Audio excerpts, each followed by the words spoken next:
नमस्कार, मैं श्रेया और आप देख रहे हैं बातें यूपी की। मैं हाजिर हूं उत्तर प्रदेश की 10 बड़ी खबरों के साथ। उत्तर प्रदेश में अब 1000 वर्ग फीट तक के प्लॉट पर घर बनाने के लिए नक्शा पास कराने की जरूरत नहीं होगी, जिससे आम लोगों को बड़ी राहत मिलेगी। यूपी सरकार ने नए बिल्डिंग बायलॉज में ये बदलाव किया है ताकि लोगों को बेवजह के झंझटों से मुक्ति मिल सके।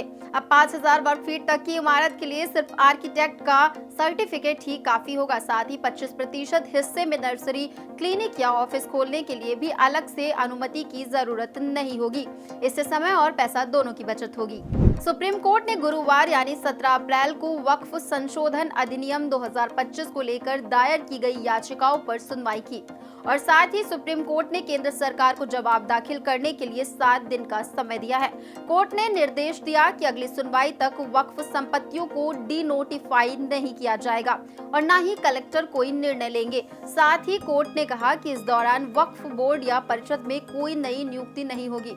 फिलहाल कोर्ट ने 5 याचिकाओं पर सुनवाई तय की है और अगली तारीख 5 मई निर्धारित की गई है। अब बढ़ते हैं अगली खबर की ओर। उत्तर प्रदेश प्रदूषण नियंत्रण बोर्ड यानी पीसीबी में खाली पदों को तकनीकी संस्थानों के दक्ष छात्रों से भरा जाएगा, जिसके निर्देश सीएम योगी ने समीक्षा बैठक में दिए। उन्होंने कहा कि नियुक्ति की प्रक्रिया में तेजी लाई जाए और योग्य युवाओं को अच्छे पैकेज पर नियुक्त किया जाए। साथ ही हर जिले में बोर्ड का कार्यालय खोलने और 18 मंडलों में पुनर्गठन का सुझाव दिया गया। ई वेस्ट और बायोमेडिकल वेस्ट जैसे विषयों पर विशेष सेल बनेंगे। वहीं निजी बस संचालन, पार्किंग व्यवस्था, होर्डिंग नियम और गन्ना फसलों की सुरक्षा के लिए भी अहम फैसले लिए गए हैं। यूपी की नई जेलों में अब महिला बंदियों और जेल कर्मचारियों के बच्चे एक साथ पढ़ाई करेंगे। जेल परिसर से बाहर हाईटेक स्कूल बनाए जा रहे हैं, जहां नर्सरी से कक्षा 8 तक पढ़ाई होगी, जिसे आगे चलकर 10वीं तक अपग्रेड किया जाएगा। शिक्षा विभाग के अध्यापक इन स्कूलों में तैनात होंगे। आसपास के बच्चों को भी इसमें शामिल किया जाएगा, जिससे महिला बंदियों के बच्चों को सामाजिक माहौल में शिक्षा मिल सके। फिलहाल कई जेलों में केवल आंगनबाड़ी या समिति शिक्षकों की व्यवस्था है, जिसे अब सुनियोजित और व्यवस्थित रूप दिया जा रहा है। इसी के साथ अब बढ़ते हैं अगली खबर की ओर। महात्मा गांधी काशी विद्यापीठ में नए सत्र 2025 से 2026 के लिए यूजी, पीजी और डिप्लोमा पाठ्यक्रमों में दाखिल मेरिट के आधार पर होंगी, जबकि व्यावसायिक कोर्स में प्रवेश परीक्षा से दाखिला होगा।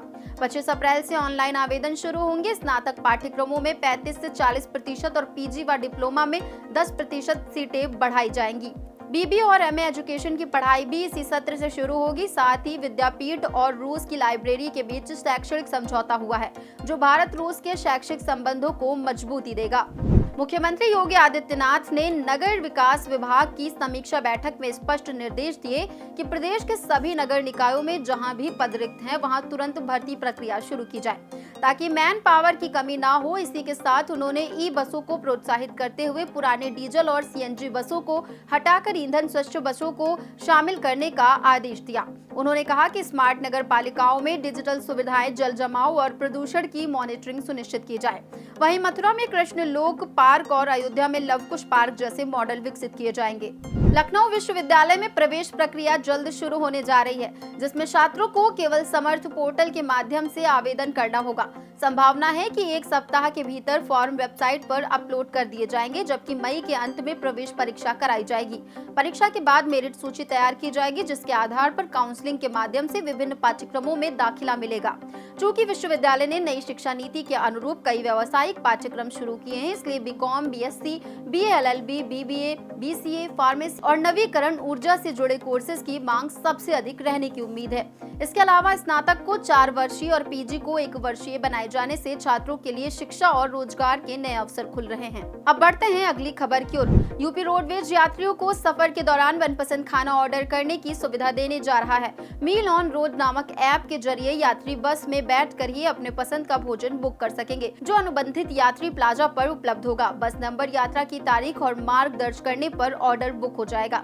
ऐप से यात्री फीडबैक भी दे सकेंगे, जिससे भोजन की गुणवत्ता और सेवा की निगरानी की जाएगी। ये पहल न केवल यात्रियों को सुविधा देगी, बल्कि प्लाजा की आय और रोडवेज के राजस्व को भी बढ़ाएगी। बीएचयू के मेडिकल साइंस संस्थान में प्रदेश का दूसरा आनुवांशिक निदान केंद्र शुरू हुआ है, जहां गर्भवती महिलाओं और नवजात शिशुओं की मुफ्त स्क्रीनिंग की जाएगी। पूर्वांचल के आकांक्षी जिलों को इसका लाभ मिलेगा। केंद्र में हर साल 10,000 सैंपलों की जांच का लक्ष्य है। आनुवांशिक विकारों पर शोध के साथ साथ बीटा थैलेसीमिया, सिकल सेल और डाउन सिंड्रोम जैसे रोगों की पहचान होगी। आधुनिक उपकरणों से लैस लैब ने विशेषज्ञों की निगरानी में इलाज शुरू हो चुका है। चंदौली के बाद अब सोनभद्र और मिर्जापुर को भी इस योजना से जोड़ा जाएगा। अब चलते चलते एक नजर डाल लेते हैं उत्तर प्रदेश के मौसम की ओर। उत्तर प्रदेश में अगले 24 घंटे बाद मौसम करवट लेने वाला है, क्योंकि 18 से 20 अप्रैल तक कई जिलों में गरज चमक के साथ हल्की बारिश और तेज हवाओं का पूर्वानुमान जताया गया है। पश्चिमी विक्षोभ के प्रभाव से ये बदलाव आएगा, जिससे पूर्वी यूपी को थोड़ी राहत मिल सकती है। हालांकि 19 जिलों में रात गर्म रहने का अलर्ट जारी किया गया है। वहीं फतेहपुर सबसे गर्म जिला रहा। लखनऊ समेत कई जगहों पर अधिकतम तापमान 37 से 38 डिग्री के आसपास बना रहेगा, जबकि शुक्रवार को कई जिलों में 30 से 40 किलोमीटर प्रति घंटे की रफ्तार से हवाएं चल सकती हैं। तो ये थी दिन भर की 10 बड़ी खबरें। ऐसी ही खबरों को देखने के लिए देखते रहें और करते रहें बातें यूपी की। धन्यवाद।